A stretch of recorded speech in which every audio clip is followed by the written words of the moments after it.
Good news can often get overlooked or buried by the negative in our everyday lives. So let's change that. I'm Adriana. And I'm Wyatt. We're just two ordinary people without any special qualifications or anything, trying to navigate life. We invite you to join us as we share wholesome stories, news articles of hope, and ideas about how we can all make the world just a little bit brighter.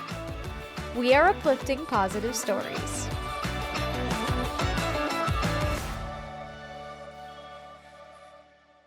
Welcome back to another episode of Uplifting Positive Stories. Thanks for joining us, everybody. It's good to be back. I know for most of our regular listeners, it's every couple weeks. For us, we batch record these, so it's been like 6 or so weeks for us since our last recording. I feel like a lot has happened. We've gone through a lot of weddings. For those who don't know, we're wedding videographers. We've done a lot of things. It's been a busy several weeks. Feels like it's been a long time since our last recording. Yeah, it's kind of a blur, but I'm glad to be back. I've got some really fun stories lined up for today. The theme for today is plot twists, but the good kind. And everybody likes a good plot twist. I mean, those are always fun. So yeah, before we get into the plot twist, a couple of things I wanted to talk about. Yeah, since sure. the time, a lot of it's going to be kind of old news because, again, we recorded these a while ago. True. But if you haven't checked it out, the new Superman movie Fantastic Four, and a while ago, Thunderbolts. Yeah. All great superhero movies and movies that I feel like had positive messages by the end of them. Like, not to give the movies away, but it's like Thunderbolts was like, oh, the idea of you're not alone. Superman was like the idea of be kind. Yep. And then Fantastic Four about the importance of family. Yeah. And I feel like those are all very good, uplifting times at the theater for us and such. For those who are looking for, you know, that kind of big blockbuster movie that has some kind of positive messaging of some kind, along with some fun action, you know? Yeah, exactly. That, and also a wedding we filmed this last Saturday. It's crazy. There was a double rainbow that appeared while we were doing couple photos. Yeah. And it was like so gorgeous and beautiful. Yeah, the timing could not have been better. It was pretty funny because all the guests were like rushing out with their phones to take pictures of it because it was against like a dark sky. And so it was so like... It was one of the most vivid rainbows I've ever seen, and it was funny because every single guest was like, where's the couple? They need to get some photos of them in front of the rainbow right now. And I'm like, they're already there. They're already doing that. We were the first to see it. Yeah, exactly. So it could not have timed out better. It was pretty cool. Not very often you see a double rainbow, so that was pretty cool. Yeah, excited to share that video. That'll be fun. Yeah. So...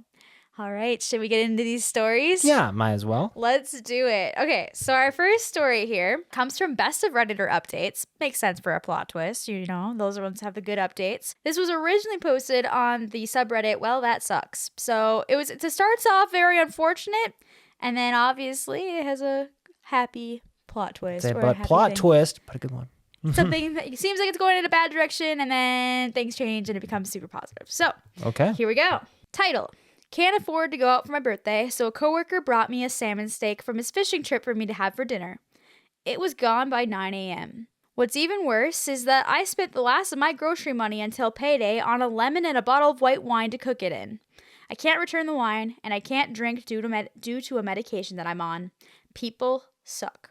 Wait, why was it gone? Basically, Did someone read steal context.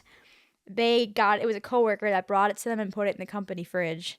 And someone took it.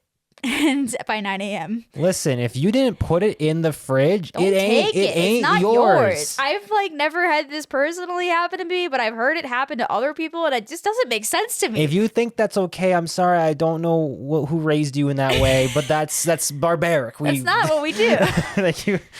Unless someone gives you permission, you can't just be taking other people's food. Yeah, I thought that was really crazy, but I've heard it happened to quite a few different people in my life. So yeah, it's super weird.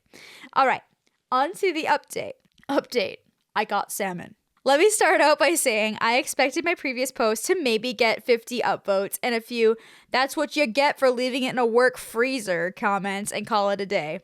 Instead, I got 80,000 plus upvotes, 11 million views, and a flood of 2,200 plus supportive comments that honestly overwhelmed me.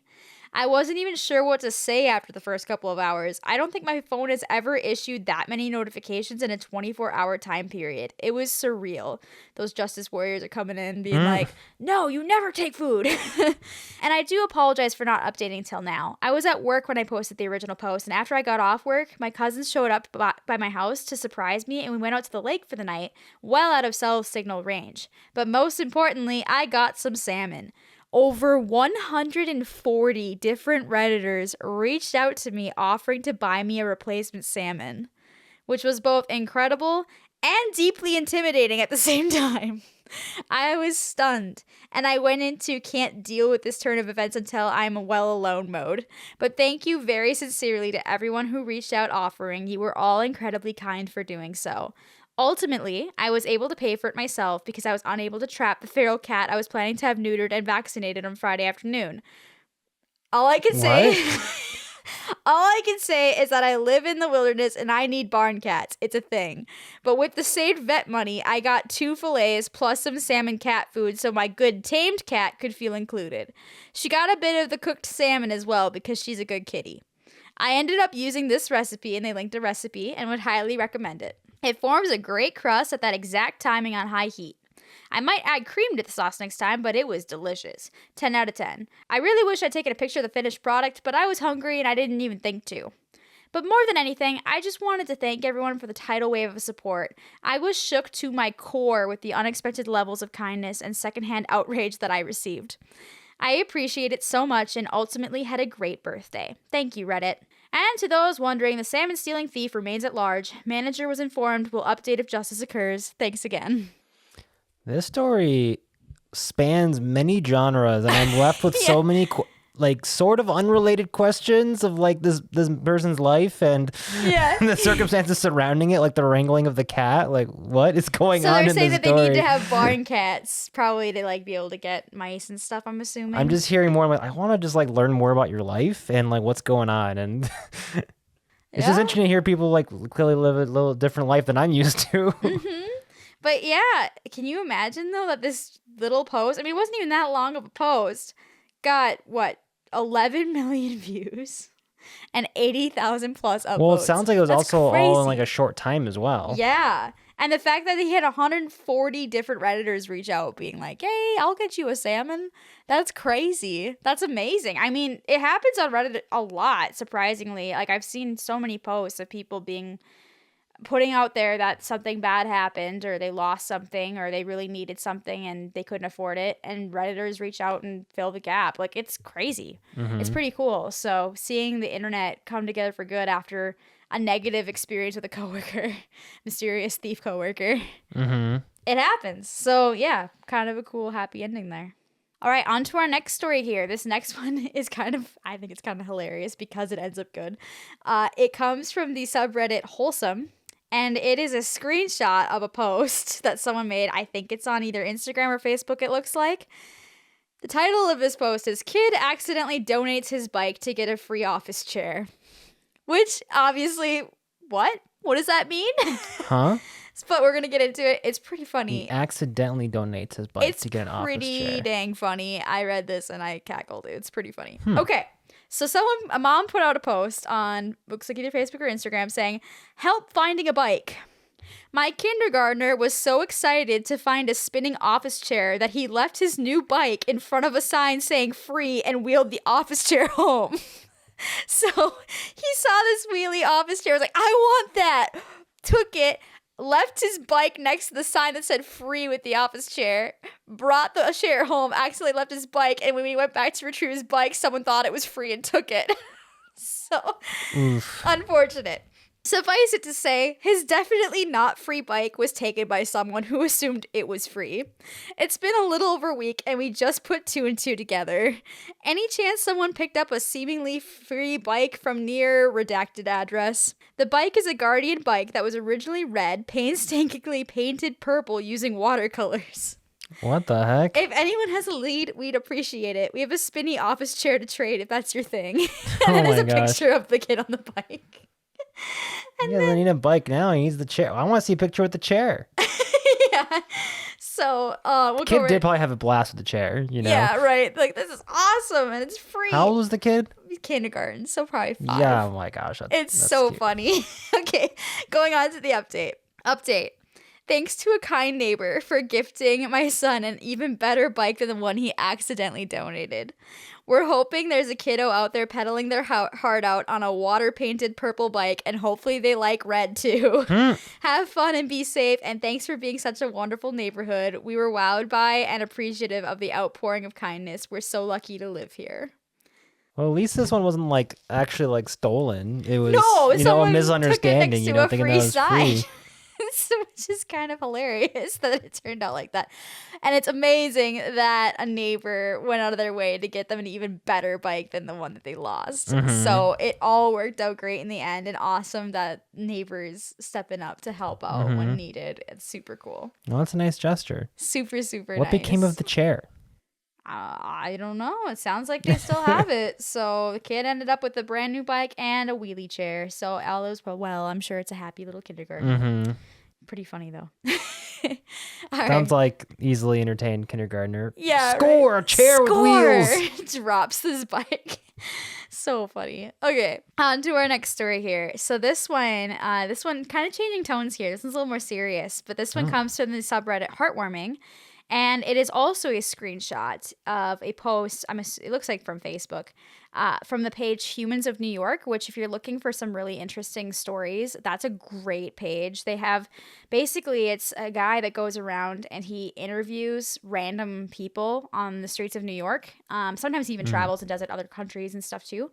But he interviews them and asks if he can take a picture of them. And then he posts their story, which can be all over the place in terms of what it's about, and a picture of them. And it's pretty cool, like a slice of life, kind of like what's going on in this person's life, what their life has been like, and interviews people from all sorts of backgrounds and stuff. It's really, really interesting, and it's really cool. So this is one of those posts. So it's a picture of a guy, and it looks like his daughter. And the post says, and this is all quotes from the person that was interviewed, and this is the guy in the photo. My first thought was, oh no, I wasn't ready for a kid. Her mother and I were screw-ups and addicts. I just finished 7 years in jail for robbery. But everything changed on Valentine's Day, 1992. That's when I found out the baby was going to be a girl. Right away, I started buying all this girly stuff. I was excited. I became more civil. I was going to raise my daughter to be kind and respectful to everyone. So I became that person. And she became that person too. Every day I picked her up from school after work. We went to theaters and museums and Disney World 3 different times. Every year on my birthday, we dressed up and got tea at the Four Seasons.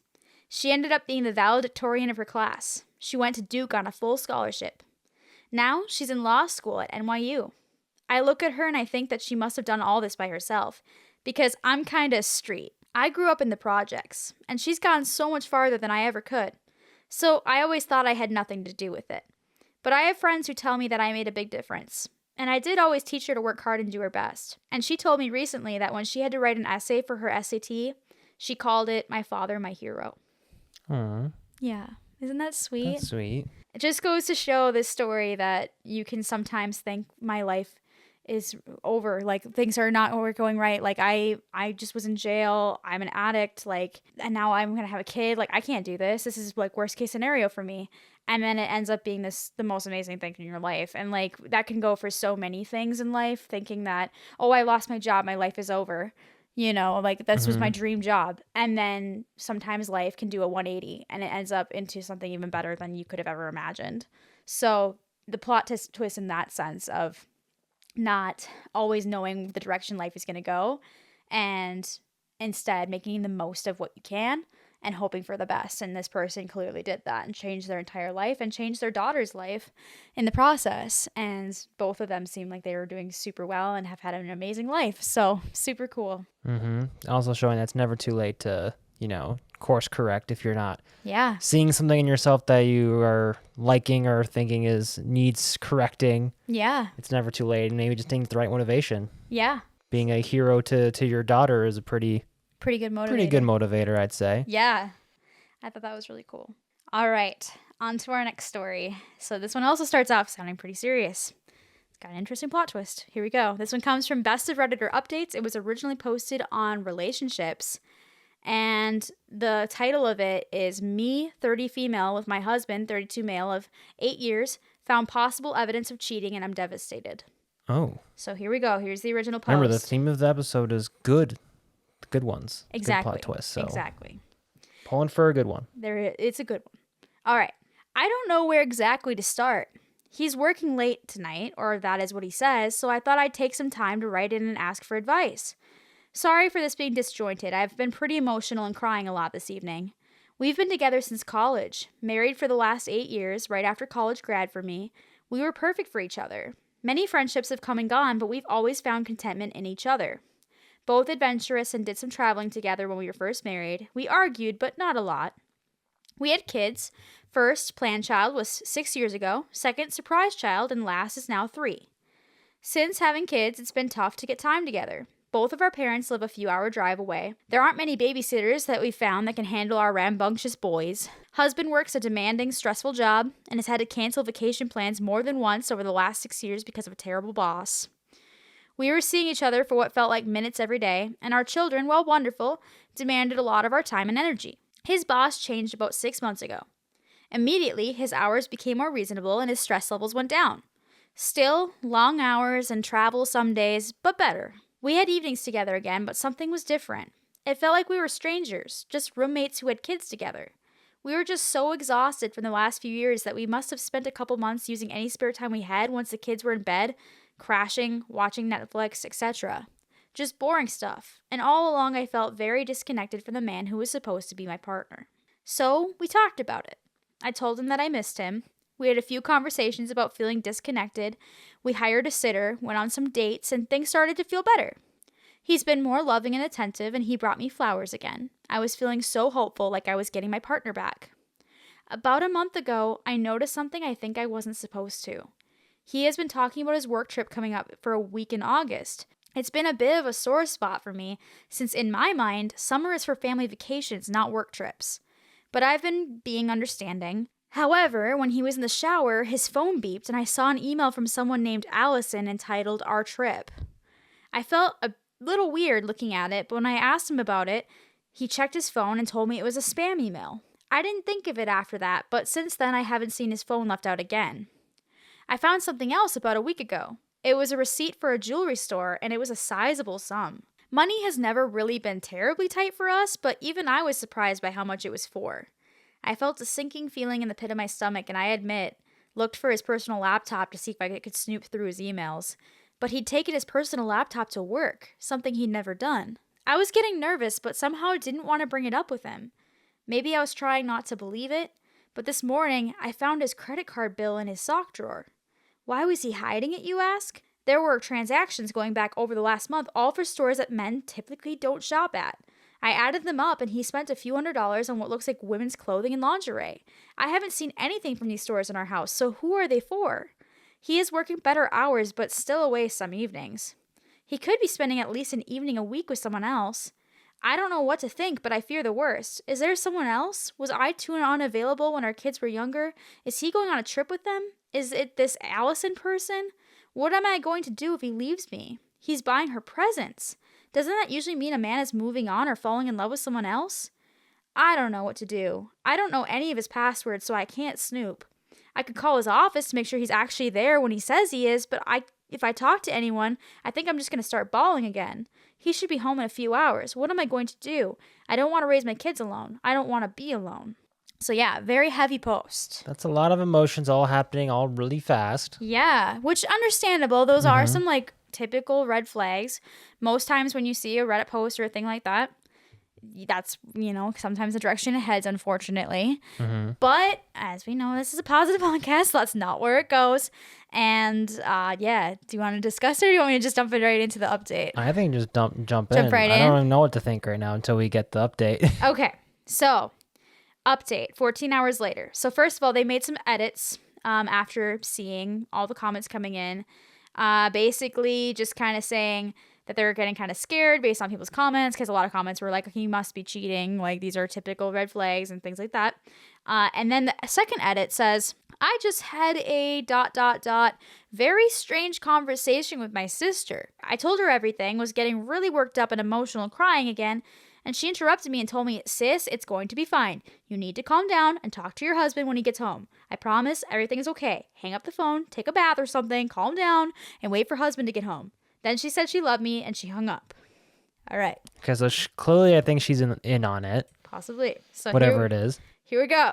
Oh, sorry. There's another part of it. What the heck is going on with my life today? I feel like my sister just blew me off. She didn't seem to react to what I was saying, but most commenters here seem pretty sure that something bad is going on. I feel like I'm going to cry. After I posted my edit about my sister and the phone call, my husband texted. He said my sister had called him and he was on his way home. I immediately freaked out because I did not feel ready to talk to him. I was super ticked off at my sister for calling him, and to be honest, I felt like the entire world was falling down around my ears. I broke down. I didn't even know where I was, but when I heard the front door open, I realized I was on my knees in the kitchen sobbing. My husband skidded around the corner, and when I saw him, I just started crying harder. He dropped to the ground in front of me and started apologizing, and I just lost it. I started shaking my head and saying, no, no, no, no, no, no, no, over and over again. I couldn't even hear what he was saying. He tried to hug me, and I held my arms out all stiff like a kid does when they don't want a hug, just holding him back. It took me a few minutes to register what he was saying, but he was repeating over and over, I'm sorry for scaring you. Please listen to me. You need to hear what's going on. I'm not cheating. Please listen to me. Just over and over. I finally stopped and just said, what? I just was so drained and confused. He's a spy. No. It was good news. I saw some of the comments in the original post saying maybe it was a surprise, and you folks get the grand prize. The story all came out. After our big talks about reconnecting, he called my sister for advice. My sister's idea was to have him spirit me away for a surprise weekend getaway while she and my brother-in-law took the kids. She connected him to her friend, a travel agent, remember Allison, to get the ball rolling. The plan evolved into my sister and parents trading off with the kids for the week. The jewelry receipt is for a necklace for me to wear out to dinner on our trip. The credit card charges are for some fancy clothes and lingerie he got for me for the trip. He took some of my clothes with him to get the sizes right and got a lot of help from the salespeople. He says that they are my style, but they could be bags for all I care at this point. So why the surprise? My sister told him that it would be better if it was a surprise because it would be romantic that way. She did not count on me finding out early and assuming the worst. I've had mild anxiety issues all my life that have been worse since having kids, but this was the worst it's ever been, and I've never felt so totally out of control in my life. He didn't tell me all of this right away. Some of it came out in that first moment in the kitchen, but when I realized it was not the end of my marriage, I pretty much became incoherent with relief. This is embarrassing, but I sobbed so hard that I vomited a little. Oh. At least it was on the linoleum. The rest he told me after I calmed down. We talked until late last night. He showed me all the emails, showed me our destination, and we got excited together. I am not mad at him at all, which he is relieved by. Apparently, my sister called him with a red alert, get home now before your wife calls a lawyer message. She knows I have some anxiety issues, so I may have to get after her about the decision to keep this all a big secret for me. Right now, I'm too relieved to be upset. I'm a little concerned by how unhinged I became. I think I need to work on that. It's not like me. What am I going to do if a real crisis comes along? Some people were saying that I am codependent, and maybe they're right. But that's for later. For now, I'm enjoying my day with the kids and looking forward to my trip. Smiley face. Thank you for all the advice and good wishes from you all. I'm sorry for worrying anyone. You are wonderful people to spend your time ready to help a stranger through the screen. I hope your lives can all take an unexpected yet wonderful turn. Maybe surprises aren't for everyone. That's what she was saying, too. She was like, I kind of am a little... looking at my sister, and I'm like, maybe you should have known me a little better to know that might not have been the best decision for me specifically to do that to me. Obviously, it's a nice gesture. Yes, super nice. I mean, they're going to surprise her, and I get the idea of unintended consequences, it being a surprise, romantic, taking her away with jewelry and clothes and stuff, and that's pretty awesome. And the fact that they're going to take care of the kids, and the mom and the sister made a plan to do that together. It's pretty awesome, but it's also seems very sus if she finds out beforehand. So it also is a good reminder to all of us that sometimes even when warning flags are going off, and I mean that doesn't mean that they aren't ever true. It could be that the red flags are real. There's a reason why they're red flags. You know, trust your intuition, but also don't jump to always the worst possible conclusion, because sometimes there could be some other plot twist that you didn't see coming, like the sister being involved, and that's why things happen the way that they did. So yeah, just kind of a reminder that sometimes life can seem like it's going one way and turning horrible, and again, have unexpected happy things actually happening behind the surface that you're not aware of. So yeah. But yeah, kind of a cool story by the end. All right. On to our next story here. This is our news article for today. This one comes from care11.com. Oh, that's from the cities. From the cities and from That's in from our Minnesota. state. And this one is about a story. It's a story about a sandwich shop called Urban Olive and Vine in Hudson, Wisconsin. And it is titled, Teen Workers Save Restaurant as Owner Spends Months in the Hospital. So... Okay. yeah. So the owner of this sandwich shop, Chad Trainer, and his wife, Carol, built the business. And they employed pretty much all teen employees. They have a few on staff that are adults to be able to serve alcohol. But otherwise, they have 30 teenagers running their shop because they thought that 14 to 18-year-olds, they soak up information, they want to learn, they want to do well, is what Chad says. So they wanted to give them an opportunity to get in the restaurant business and have a great job to start out. It takes a turn for the worse in this story. So his wife, unfortunately, collapsed in the restaurant and had a grand mal seizure. A what seizure? A grand mal seizure. It's a really bad seizure. See, I haven't heard of that one before. It's pretty bad. So Carol ended up in a hospital in Minneapolis, Health Fairview, and was being treated in a coma. And Chad ended up spending most of his days with her there. And they were going to close the restaurant. Chad was like, I can't do both right now, being here with my wife and running this restaurant, and I can't manage it right now. And he didn't want to ask the teenagers to do anything outside of what they typically did. I mean, he might not even be legally able to do that, to ask them to. He didn't ask them to, but the workers there, all of them stepped up and ran the whole restaurant for many, many months while they were in the hospital. So some of the older teens decided to start coming in at as early as 4 a.m., 5:30 a.m. to go in and prep and get ingredients from stores and stuff for the shop to open. Homeschoolers would keep things running during the day until people got out of school to help run it in the evenings. Everyone took on special roles.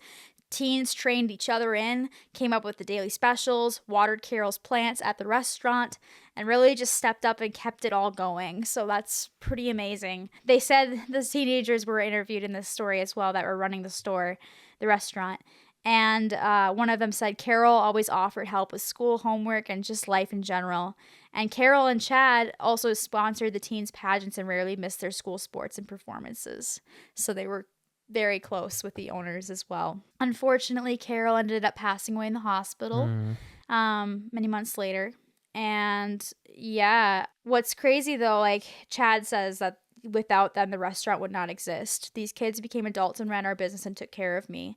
I love them like they're my own kids. So without them, his restaurant, his business that he built from the ground up would have completely went under. And they kept it going. They stepped up and they came together like a family and all kind of helped each other out in figuring out how to do that, how to run this restaurant in the interim until Chad could come back and run it again, which I think is really, really, really cool. So, wow. Yeah. How many were there? 30 teenagers. Wow. Yeah. I wonder who ran the financials. So it sounds like Chad still ran the financial part of it. That was the one part he would come in for, because I don't think they were probably allowed to do that. Yeah, I don't think so. So he would come in just to do that, it sounds like, and then a lot less work than actually running and managing the day-to-day of. Oh yeah, for sure. But managing a restaurant, there's so many components. It's kind of crazy, things you don't think about. Front of house, back of house. Yeah, it's stocking ingredients, and so kids, again, these teenagers were getting up at 4 a.m. to go get the stuff that they needed from the night before that they ran out of or they were low on. So they were stepping way out of their typical, what they were originally doing as their roles. So pretty incredible that they just decided to do that since he didn't even ask them to. And in doing so, saved his business. So, which him and his wife had built together. So they have that legacy still, even with Carol having passed away, which is really, really special. And super cool. So, yeah. Wow. Yeah, kind of a heavy story, but also a really heartwarming story to see teens, because teens get a lot of a bad rap that they're lazy and that they They they do. don't care about anyone but themselves, and that's just not true for No. majority of teens. Like Maybe there's- some, but that's like with anybody. yeah, that's It's not anybody. a generational thing. That's just a people thing. A people thing. Exactly. So here's an example of teens stepping up and doing something bigger than themselves too. So I thought that was really, really cool. It's also a reflection of like how well he treated them and such, to make them want to do that. Because like I will say the generational like cliche or trope is that they, what's it called, like quiet quitting, where it's not actually quitting, but it's just like they're doing like the minimum of like what their job requires of them, because that's what the job pays them to do. And I feel like that's more reflective of like how the workforce has kind of like beat us into submission a little bit in regards to like expecting, not getting a lot in return for all that extra hard work and stuff. But in this case, it's clear that he must have been giving them something in terms of like a place of worth and home or whatever, to make them like want to volunteer to do that. Because they weren't asked to do it. So they were stepping far and above what they were asked to do. Yeah, they were going to their school sports and performances and pageants and helping them with homework. So they were doing all sorts of stuff for all these kids. And that fact that in all of the teens interviews and with the interview with Chad, they all were like teary-eyed, like teared up apparently, according to the article, like talking about each other, like talking about my workers, so they're like my kids. And then the teens being like, they were really, Carol was really special to us, and they like, we really wanted to give back to them and stuff. So it's just really cool to see that there can be that positive of a workforce in a restaurant, because with restaurants, it's really hit or miss. Like you can get really close with your servers and your cooks and stuff like that, because you're working so close together most of the time, and like you rely on each other in a restaurant. Like it's many moving gears that have to be perfectly in line for things to execute properly. And so seeing that be so effective here with teenagers, having 30 of teenagers running this, it's pretty cool. Yeah. So the twist in that one was kids are good. Well, yeah, just the fact that, can you imagine? And are hard workers. Yeah, 30 teenagers running an entire restaurant. Like, that's pretty incredible. And yeah, the fact that they were able to keep it open. So yeah, with that, we will end today's podcast episode. Tune in for our next episode, which is all about coming clean. So being honest and just speaking what you need to, your truth, and how important that is in life. Including potential surprises gone awry. Yeah, exactly. That's a good example of that. So that one kind of fit both. Maybe a little crossover. A little bit of crossover, exactly. If you have a positive story that you'd like us to share, that would be awesome. Please send that to us at upliftingpositivestories@gmail.com. We would love to hear them. And yeah. And if you're watching on YouTube, make sure you hit that like and subscribe button or leave a comment. That'd be awesome. Thanks so much for joining us, and we hope you'll tune in the next episode. And plot twist, stay positive.